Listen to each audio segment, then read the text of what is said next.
Hello students, I hope that you all are fine. So today we are going to start the explanation of chapter number 2 in English literature. In chapter number 2, the title is Daddy Long Legs. Daddy Long Legs. So पहले आपको थोड़ा इसके बारे में बता देता हूँ, उसके बाद हम लोग चैप्टर शुरू करेंगे। डैडी लॉन्ग लेग्स एक नोवेल है। डैडी लॉन्ग लेग्स एक नोवेल है जो जीन वेबस्टर ने लिखा था। किसने लिखा था? जीन वेबस्टर ने लिखा था। जीन वेबस्टर ने इसको एक कहानी के रूप में लिखा, एक कहानियों की तरह लिखा, क्योंकि जो इसका मेन कैरेक्टर है वह ऑर्फन था, ऑर्फनेज में रहता था। ऑर्फनेज से निकाल कर उसको एक बेनिफैक्टर होता है जो हमारे बेनिफिट की बात सोचता है, जो हमेशा हमारे बेनिफिट का करता है, उसको हम कहते हैं बेनिफैक्टर। तो एक बेनिफैक्टर ने ऑर्फनेज से निकाला और उसको कॉलेज में एडमिशन करा दिया।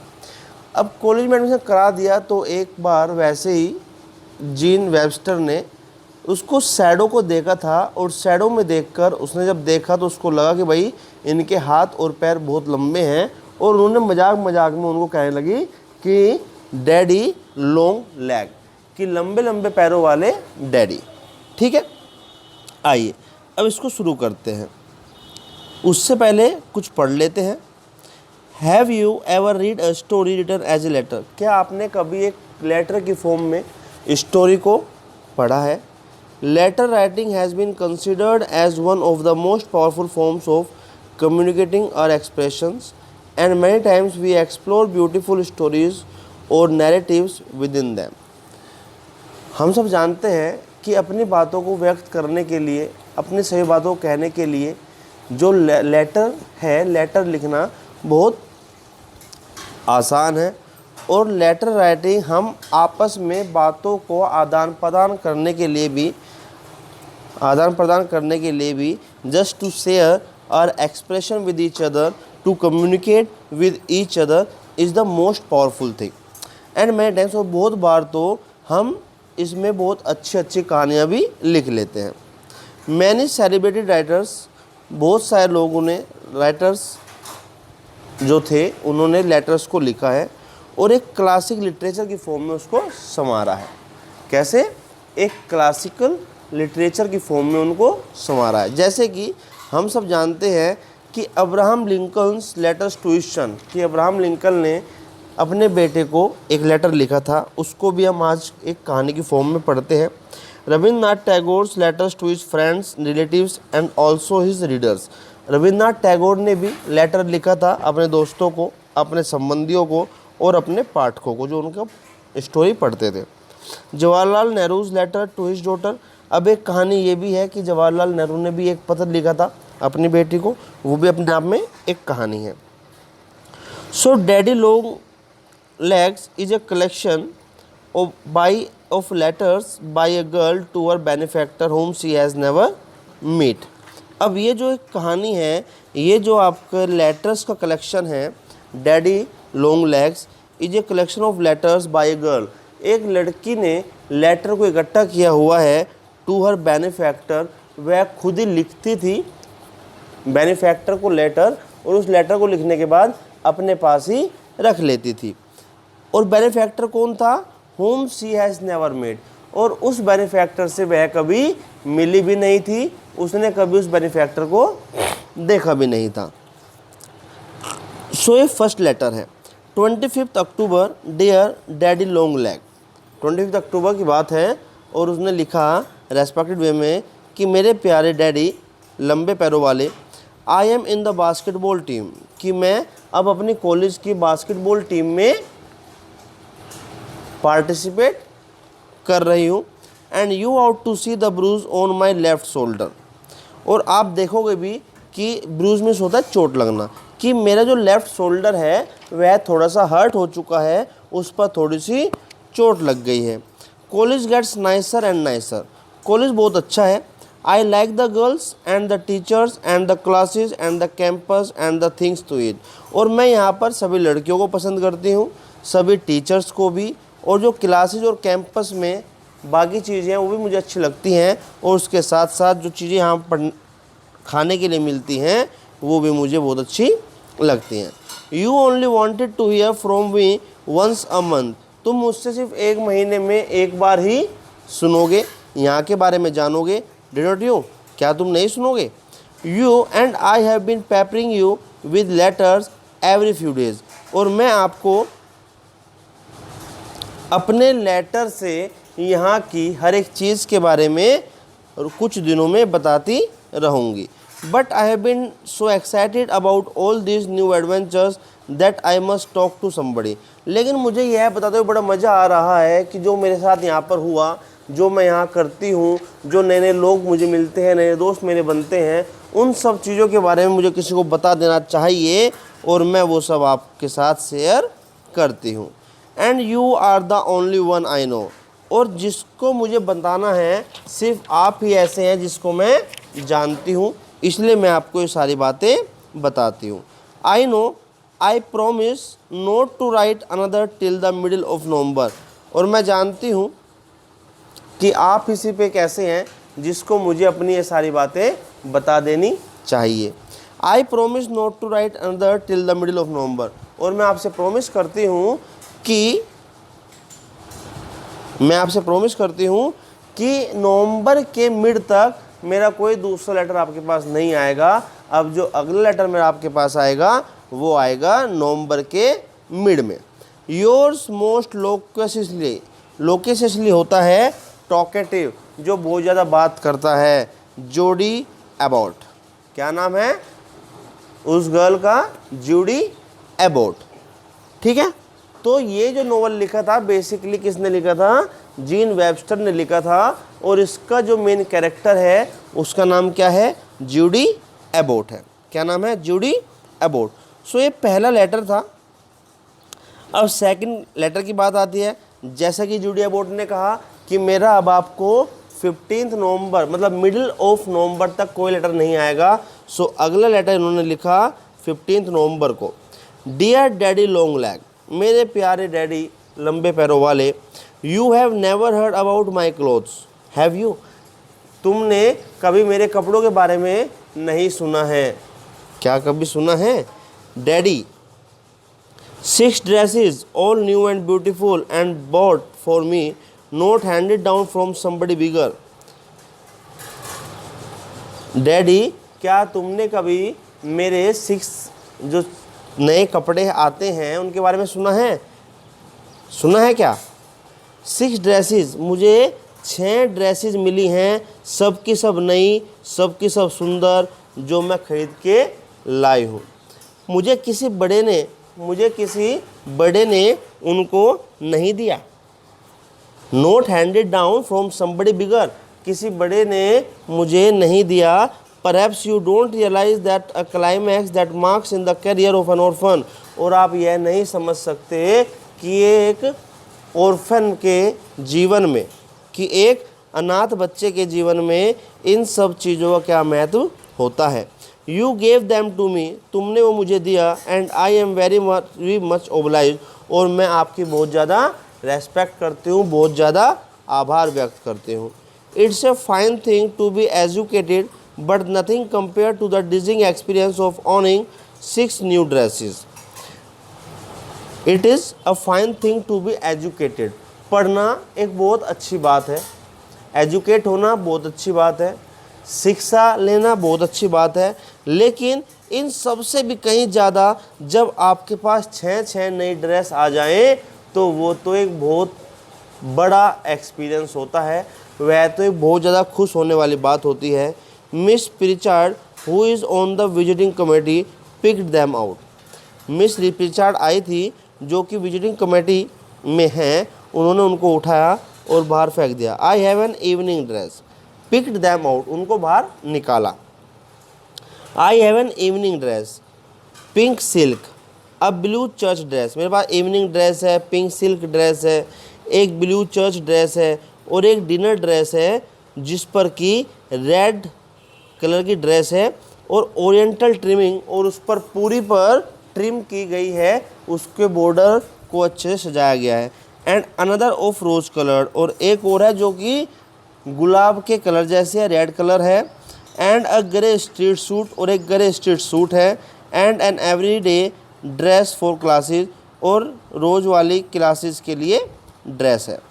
रोज़ जो मैं क्लास में जाती हूँ उसके लिए अलग ड्रेस है।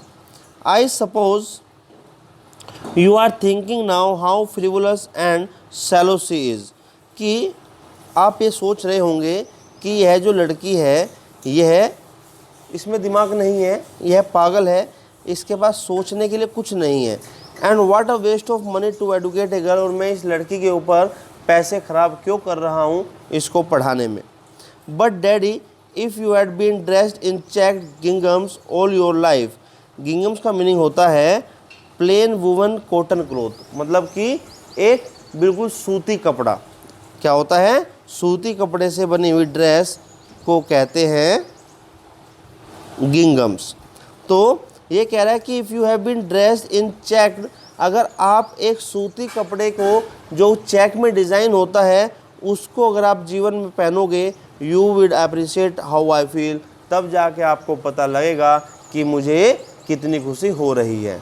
अगर आप एक सूती कपड़ा, जो चेक वाला सूती कपड़ा होता है, उसको अगर आप पहनोगे जीवन में कभी भी, तब जाके आप मेरी खुशी को समझ पाओगे कि मुझे कितनी खुशी हो रही है। लेटेस्ट वार बुलेटिन, अब एक नया युद्ध हुआ है उसकी आपको खबर बता देती हूँ। ऑन थर्सडे 13 नवंबर की 13 नवंबर की बात है, थर्सडे का दिन था। 13 नवंबर मीन्स क्योंकि वो 15 नवंबर में लिख रही है, क्योंकि वो 15 नवंबर में लिख रही है, तो कह रही कि 13 नवंबर की बात है, थर्सडे का दिन था। Hannibal routed the advance guard of the Romans, कि जो रोमन के गार्ड थे, and led the Carthaginian forces over the mountains into the plains of Casilinum, कि कैसिलिनम के प्लेन से जो माउंटेन की ओर बढ़ रहे थे, कौन कौन? कार्थाजिनियन फोर्स। क्या बढ़ रहे? कार्थाजिनियन फोर्स। 2 बैटल्स, 2 युद्ध हुए। Romans repulsed with heavy loss, कि जो रोमन्स थे, रोमन की जो फौज थी, उन्हें बहुत ज़्यादा भारी नुकसान हुआ है, उन्हें बहुत ज़्यादा भारी नुकसान हुआ है। I have the human honour of being, और मुझे वहाँ रहने का मौका मिला। Your special correspondent from the front, और मैं आपकी स्पेशल तैनात सैनिक जो सामने तना हुआ था। नाम क्या है? J Abbott, Judy Abbott. I know I am not to expect any letter in return, और मैं जानती हूँ कि मुझे आपसे रिटर्न में कोई लेटर नहीं मिलेगा। And I have been warned not to bother you with questions but tell me, और मैं आपको मतलब परेशान नहीं करूँगी क्वेश्चन पूछ कर कि आपने मुझे लेटर क्यों नहीं भेजा। Daddy just this once, are you awfully old or just a little old, लेकिन मैं बस ये जानना चाहती हूँ कि आप क्या बूढ़े हो चुके हैं, थोड़े बूढ़े हैं या ज़्यादा बूढ़े हैं, सिर्फ ये चीज़ें मैं आपसे जानना चाहती हूँ। And are you perfectly bald or just a little bald, और आप क्या बिल्कुल गंजे हैं या सर पे आपके थोड़े बहुत बाल अभी बचे हैं। ज़्यादा सवाल मैं आपसे नहीं करूँगी, बस इतना मुझे बता दीजिए आप कि आप कितने बूढ़े हैं, ज़्यादा बूढ़े हैं या कम बूढ़े हैं, आप बिल्कुल गंजे हैं या सर पर आपके थोड़े बहुत बाल बचे हैं। तो ये लेटर कब लिखा? ये लेटर लिखा था 15 नवंबर को। अब जो अगला लेटर इन्होंने लिखा, अगला लेटर लिखा है 19 दिसंबर। कब? 19 दिसंबर। डियर डैडी लॉन्ग लेग्स, मेरे प्यारे डैडी लंबे पैरों वाले, you never answered my question and it was very important, are you bald, आपने कभी भी मेरे क्वेश्चन का आंसर नहीं दिया है, लेकिन इस बार यह बहुत ज़रूरी है और मेरा क्वेश्चन है, क्या आप गंजे हैं? I have it plan exactly what you look like, और मैं सोच रही हूँ कि आप वास्तव में कैसे दिखते होंगे। वेरी सेटिस्फैक्ट्रीली, मुझे बड़ी संतुष्टि है, सेटिस्फैक्शन है।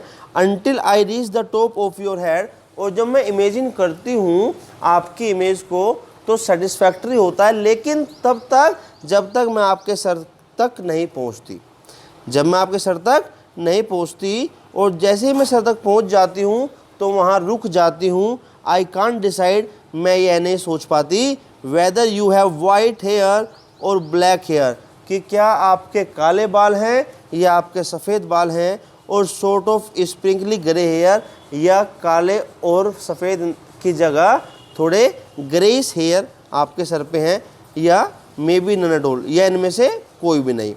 Would you like to know what colour your eyes are? They are grey. क्या आप जानते हो कि आपकी आंखों का रंग कैसा है? वे ग्रे हैं। And your eyebrows stick out like a porch roof and your mouth is a straight line with a tendency to turn down at the corners. आपको पता है कि आपकी आंखें कैसी हैं? ग्रे कलर की आंखें हैं, और जो आपकी आईब्रोज है वो एक छज्जे की तरह, छत के छज्जे की तरह आपके फेस पर दिखती हैं, और आपका जो फेस है, जो माउथ है, वो बिल्कुल स्ट्रेट लाइन शो करता है, और उसमें आपके कॉर्नर्स पड़ते हैं, कोने पड़ते हैं। Oh you see, I know you are a snappy old thing with a temper, chapel bell. अरे ओ सी यू सी, क्या आपको दिखता है? मैं जानती हूँ कि आप एक पुराने ज़माने के समझदार व्यक्ति हैं जिसमें थोड़ा बहुत गुस्सा भी है। 9:45 PM। अब ये बात हो रही है कि 9:45 बज चुके हैं। I have a new unbreakable rule, और मैंने एक न तोड़ने के लिए एक रूल बनाया है, never to study at nights no matter how many return reviews are coming in the morning. कि कभी भी रात में नहीं पढ़ना, चाहे दिन का कितना भी काम क्यों ना छुटा हो, और अगले दिन क्या क्या मिलेगा, रिव्यूज़ आएंगे, वे उन सबको ध्यान में रखते हुए भी रात में नहीं पढ़ना है। Instead I read books I have to you know because there are 18 blank years behind me. लेकिन आपको पता है कि मैं रात में पढ़ती हूँ, किताबें रात में पढ़ती हूँ, मुझे पढ़नी पड़ती हैं, क्योंकि तुम जानते हो कि मेरे जीवन के पिछले 18 साल बिल्कुल खाली, बिल्कुल काले गए हैं। You would not believe daddy, daddy आप विश्वास नहीं करेंगे, what an एबिस of ignorance my mind is. कि जो मेरा माइंड है उसमें जो इग्नोरेंस होती है, इग्नोरेंस मतलब जो एबिस होता है, एबिस का मतलब कि एक बहुत गहरा गड्ढा, एक बहुत गहरा गड्ढा। तो N एबिस of ignorance my mind is, कि मेरे माइंड में जो पिछले 18 साल गए हैं वो एक बिल्कुल काले गड्ढे की तरह, एक ब्लैक पिट की तरह, जो कि बहुत गहरा था, ऐसे महसूस होते हैं। The things that most girls with a properly assorted family and a home and friends and library know by absorption I have never heard of. आपको पता है कि एक लड़की के लिए एक फैमिली, जो एसोर्टेड फैमिली होती है, एसोर्टेड मतलब कि अलग अलग फैमिली होती हैं, एक घर होता है, फ्रेंड्स होते हैं, एक लाइब्रेरी होती है, नो बाय एब्जॉर्प्शन, एब्जॉर्प्शन में होता है इन्वॉल्वमेंट, कि इन सब का इन्वॉल्वमेंट उसकी लाइफ में होता है, जो कि मैंने कभी भी नहीं सुना। आई हैव नेवर हर्ड ऑफ, मैंने इसके बारे में कभी भी नहीं सुना। क्यों नहीं सुना? क्योंकि यह एक ऑर्फन थी, एक अनाथ थी। ठीक है, सो ये थर्ड लेटर हो गया। अच्छा, अभी बाकी है फॉर एग्ज़ाम्पल, जैसे कि एग्ज़ाम्पल दिया हुआ है, I never read Mother Goose और डेविड कॉपरफील्ड और इवानहोए और सिंड्रेला और द ब्लू बियर्ड और Robinson Crusoe, Jane Eyre, Alice in Wonderland और a word of Rudyard Kipling. ये सब नॉवेल्स के नाम हैं, ये सब बुक्स के नाम हैं, स्टोरी के नाम हैं। आई डिड नॉट नो, मैं नहीं जानती, that Henry the 8th was married more than once, or that Sally was a poet, or that George Eliot was a lady. I had never seen a picture of Mona Lisa and had never heard of Sherlock Holmes. ये कह रहे हैं मैंने कभी इनके बारे में सुना ही नहीं, मुझे नहीं पता कि जो हेनरी द 8th है उसने शादी की थी या नहीं की थी, एक की थी या ज़्यादा की थी। सैली एक राइटर है, मुझे नहीं पता। एक पोएट है, मुझे नहीं पता। जॉर्ज एलियट एक लेडी है, मुझे नहीं पता। आई हैड नेवर, मैंने कभी मोनालिसा की पेंटिंग नहीं देखी, एंड मैंने कभी शेरलॉक होम्स के बारे में भी नहीं सुना। Now I know all of this things and a lot of others besides. लेकिन अब जब से मैंने पढ़ना शुरू किया है, तो मैं इन सब चीज़ों के बारे में जानती हूँ, और इनसे भी अलग बहुत सी चीज़ों के बारे में जानकारी ले चुकी हूँ। But you can see how much I need to catch up. लेकिन तुम्हें पता है कि अभी भी मुझे बहुत कुछ जानना है। एंड इट्स फन, और ये बड़ा मज़ा आता है। I have 4 books going at once, मैं एक साथ 4 बुक पढ़ रही हूँ। Just now there are Tennyson's poems, अभी जो पढ़ रही हूँ 4, उनमें टेनिसन्स की पोएम है, Vanity Fair and Kipling's Plain Tales है, और लिटिल वुमन है। 10 o'clock बेल, 10 बज चुके हैं। This is a much interrupted letter, और यह बहुत इंटरप्ट करने वाला लेटर है। संडे का दिन, the Christmas holidays begin next week, Sunday का दिन है, अगले हफ्ते क्रिसमस की छुट्टियां पड़ने वाली हैं। And the trunks are out, और ट्रंक्स जो आपके ट्रंक्स हैं वो बाहर निकल चुके हैं।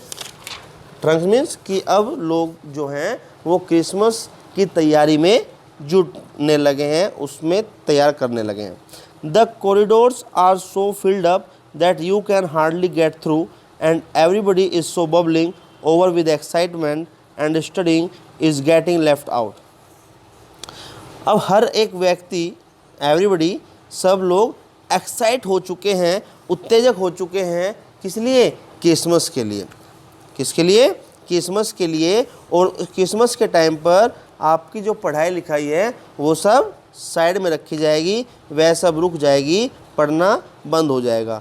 आई am going to have a beautiful time in the vacation, और मैं उस छुट्टियों में एक मेरा बहुत प्यारा समय आने वाला है। There another freshman from Texas who is staying behind and we are planning to take long walks.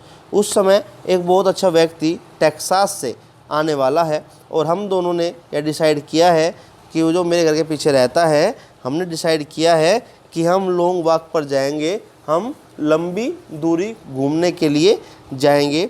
And if there is any I learn to skate, और अगर मुझे कहीं पर बर्फ़ मिलेगी तो मैं वहाँ पर स्केटिंग भी सीखूँगी। Then there is still the whole library to be read, और अब भी पूरी की पूरी लाइब्रेरी बची हुई है जो मैंने नहीं पढ़ी है। And 3 empty weeks to do it in, और 3 वीक्स बिल्कुल खाली रहेंगे इस चीज़ को करने के लिए। Goodbye daddy, daddy bye bye. I hope that you are feeling as happy I am, मैं आशा करती हूँ कि आप भी मेरी ही तरह, मेरे ही जितने खुश हो रहे होंगे मेरी बातों को पढ़कर। योर्स एवर, आपके लिए, आपकी हमेशा, जूडी। सो स्टूडेंट्स, ये लेटर्स थे जो जूडी एबोट ने लिखे थे, जो कि एक नोवेल से लिए गए हैं। आप देख भी सकते हैं यहाँ पे लिखा हुआ है abridged from Daddy long Legs by Jean Webster, कि जीन वेब्स्टर ने एक नोवेल लिखा डैडी लॉन्ग लेग्स, और उससे लेटर लिए गए हैं। Jean Webster was the pseudonym of Alice Jane Chandler Webster. Jean Webster एक नाम है किसका? एलाइस जेन चैंडलर वेब्स्टर का। She was born in New York, New York में पैदा हुई थी। Webster was the grand niece of Mark Twain and she showed an early interest in writing. अब जो वेब्स्टर थी ये ग्रैंड नाइस थी, मतलब पोती मान सकते हो कि पोती थी किसकी? मार्क ट्वेन की। She was a politically and socially involve women, और कम उम्र में पता लग गया था कि इनको लिखने का शौक़ है, और ये पॉलिटिकली और सोशली वुमेन थी। हु रोट बुक, जो किताब लिखती थी, in which women played important character, जिसमें महिलाओं ने खास किरदार निभाए हैं। Her sense of humour is reflected well in her books, उन किताबों में उनकी मजाक करने की ज़्यादा साफ दिखती थी। She is best remembered for her fiction, यह अपने फिक्शन के लिए लेटर में इन्होंने संकल्पनाएँ लिखी हैं, वे साफ साफ हमेशा याद रहती हैं, बहुत अच्छी याद रहती है और याद की जाती हैं। For example daddy long legs इन्होंने लिखा, which was successful on stage and as a motion picture adaptation, और मोशन पिक्चर ने इसको लिया भी और इसके ऊपर एक मूवी भी बनाई। तो दोस्तों, बच्चों, आप सब जानते हैं कि ये हमारा चैप्टर 2 कंप्लीट हो चुका है। इस चैप्टर में अगर आपको कोई दिक्कत होती है तो आप लोग मुझसे पूछ सकते हैं। वीडियो देखने के लिए बहुत बहुत धन्यवाद आपका। ऐसे ही आप वीडियो देखते रहिए, चीज़ों को सीखते रहिए और समझते रहिए। कोई दिक्कत हो तो पूछते रहिए और अपने आप को सुरक्षित रखिए। ठीक है, बाय बाय, मिलते हैं अगली वीडियो में।